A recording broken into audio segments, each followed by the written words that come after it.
There have been some instances of customers later finding out that I have a uni degree, right? Even more so from NUS, right? And they're like, why are you here?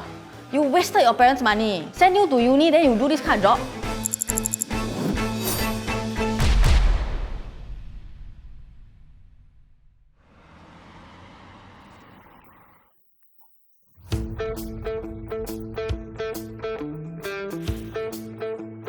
Tyre 要 rotate 哈。This is the wheel balancer, so I'm just checking whether the rims are out of shape or not.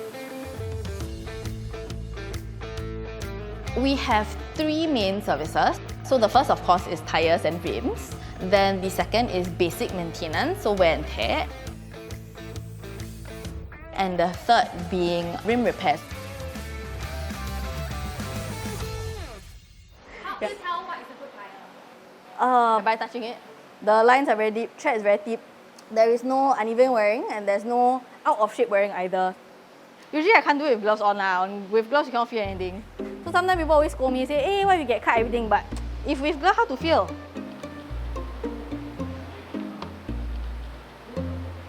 It'll be loud, ah.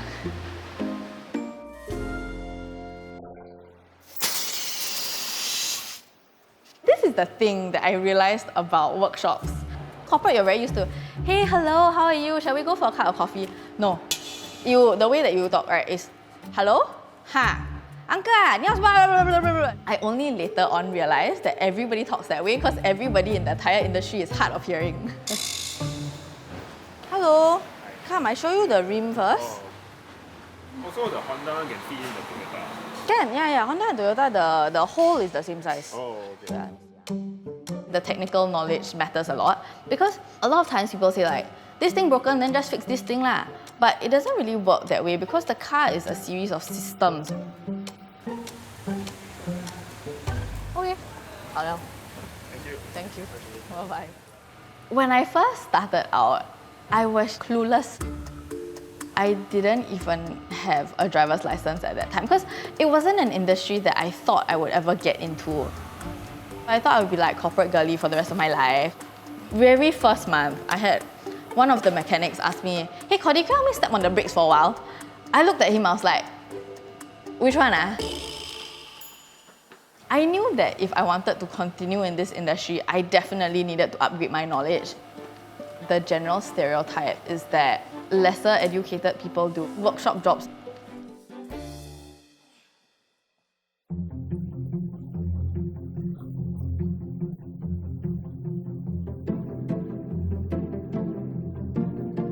These are some of my uni photos.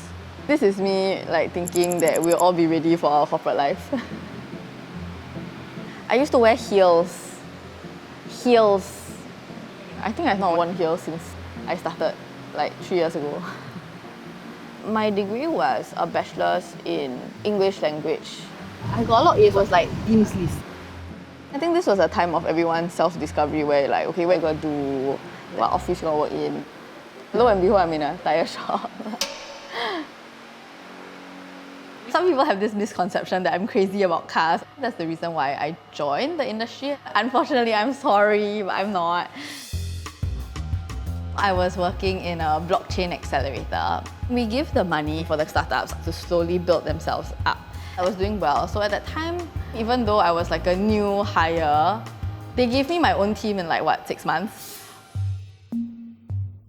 But at that time, the family's workshop business wasn't doing well.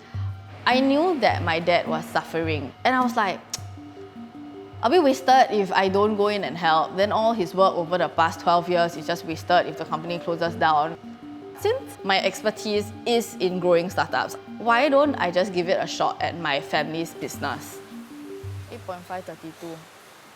Okay, boss, this one, boss. When I joined Pit Stop Tyres, I suddenly realized, oh my god, I'm in like deep trouble.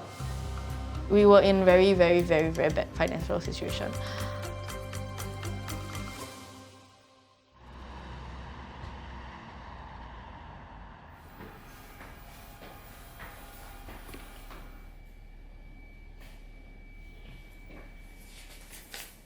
I run the business now. My dad is fully retired.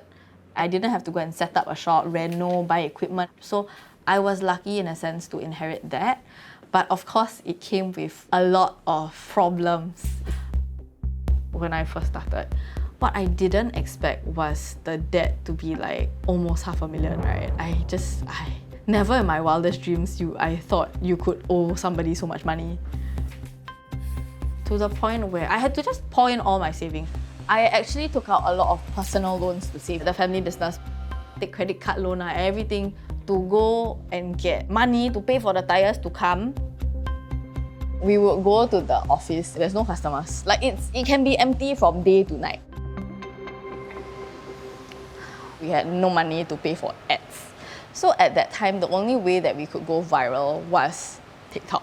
Today, I'm gonna show you how to check the health of your tires. After TikTok, the company actually started to revive.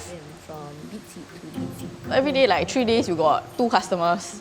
So in the early days, social media accounted for maybe like 90% of our entire revenue.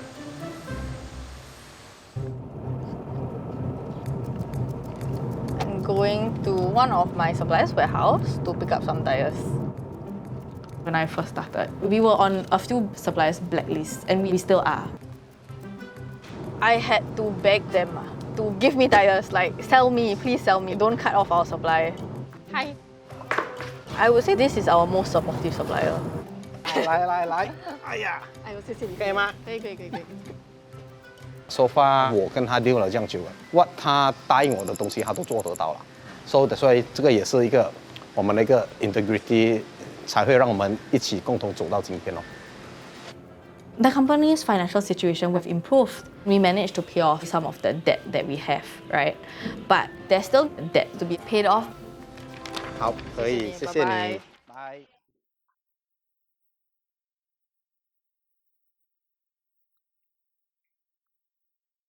I think people's imagination of a boss is that they sit in the office and they give orders, right? So that's completely not what happens in here. Our finances are not very good, right? Like for example, I added mechanics. Then suddenly business bad. This is all costs we can't afford to pay. I feel like I'm an octopus, right? So I have to do so many things.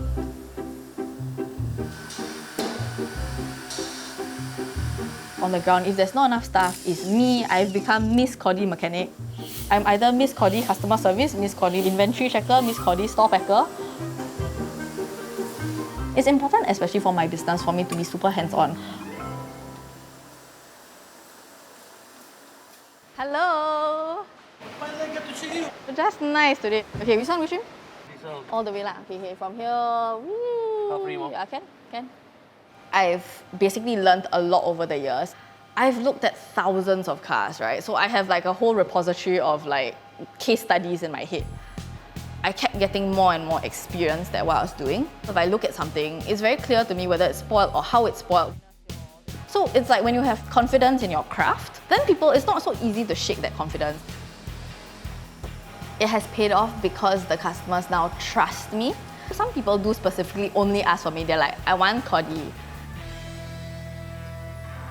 I would say in Singapore, unfortunately, it's so difficult for uni grads to want to do this job. Mechanics, their starting pay is only 1,000 plus. Can you tell any uni grad to come out and take 1,000 plus pay? There's no way, they can't even survive. On certain months, right, when business is really very bad, sometimes my salary will be less than our mechanics. I don't even know how I survive.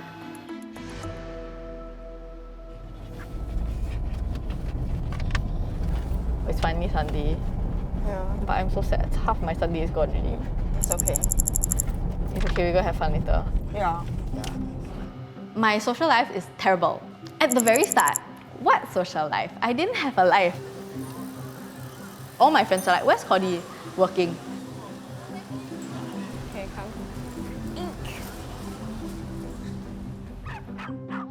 But I've decided that I need to treasure my mental health a little bit more. I do make it a point to like meet my friends and hang out.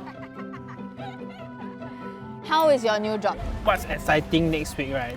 That started this week is there will be a 19K deal which I hope to close. I was just telling him, Yeah. they want me to do the conference in Abu Dhabi. But I know you study a lot, like Yeah. throughout the whole semester. Correct. But then she never study. I Is do. this- I study, she guys. does. I knew you got a lot A's. It was like Dean's list. We came out on the thing. Wait, you're in this list. Wait, so really this? Yeah, really, like it's Then on my they transcript. give you what, No, like, no, certificate they, or what? they On were your right transcript, they were Sorry right. lah, like all C lah. They know. I never get before. I never see before. So how do you feel when I first started? I guess the traditional common sense would be that yes, you're wasting your degree. It's really about the skills, the soft skills you learn in uni and how you apply them in your day-to-day work. Right? Our degree is just a paper. Do you regret? No. Okay. Yeah. A bit nearer. Okay, here, left. Ready? Yeah. 1, 2, go. Last 2 weeks of the AP Radical 150 sale and 3900 for a 6-part. If today I decide I want to go back to corporate, what's my starting salary going to be? 4,000? 5,000? How is that enough to service a $10,000 loan per month? All of our products are genuine and I borrowed a lot of money on my personal name, save the company. I don't think I've ever said this. I don't think I have a choice but to move forward. It just never occurred to me to run away because I mean, I've already committed to helping out. I was in there for a reason, to grow this thing. I wasn't going to give up just like that. There is always light at the end of the tunnel. That's the end goal. The company is running well by itself. No matter what I do to make sure that this survives. Like I will just work so hard that there is no room for failure.